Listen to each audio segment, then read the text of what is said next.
हो चुकी है ना, उससे पहले बायो हो चुकी है। एक कह रहा है गुरुजी डबल क्लास लेके थके नहीं।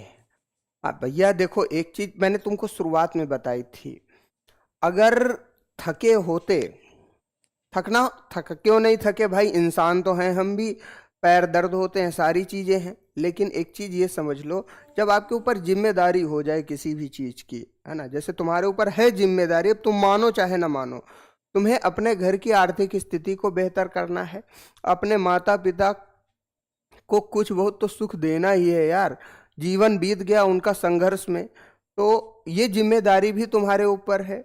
भविष्य में अपने परिवार को एक बेहतर स्थिति की ऊंचाइयों पर ले जाना, ये भी तुम्हारे ऊपर जिम्मेदारी है। अगर तुमने अपनी जिम्मेदारी को समझ लिया तो तुम कभी नहीं थकोगे। और अगर तुम मानोगे ही नहीं कि तुम्हारे ऊपर कोई जिम्मेदारी है, जैसे तुम्हारे ऊपर एक जिम्मेदारी है पेपर की, फॉर्म तुमने भरा है तो ये तुम्हारी जिम्मेदारी है, नैतिक जिम्मेदारी है कि तुम परीक्षा को पास करो। ठीक है मेरे भाई। अब अगर तुम इस चीज को नहीं समझते हो, तुम्हें लगता है कि हाँ फॉर्म भर दिया, अगर होना है तो हो जाएगा, तो फिर जीवन में कभी नहीं होगा, ये भी मान लो। तो जब जिम्मेदारी इंसान के ऊपर आती है तो कभी भी थकता नहीं, अगर थक भी रहा है तो भी काम करता रहता है। इसलिए समझ लीजिए कि आपके ऊपर भी एक जिम्मेदारी है, इसलिए थकने और थकाने का तो कोई मतलब बनता ही नहीं, क्योंकि काम जब तक पूरा नहीं होगा तब तक तो हम विराम नहीं ले सकते ना। चलिए अगले प्रश्न।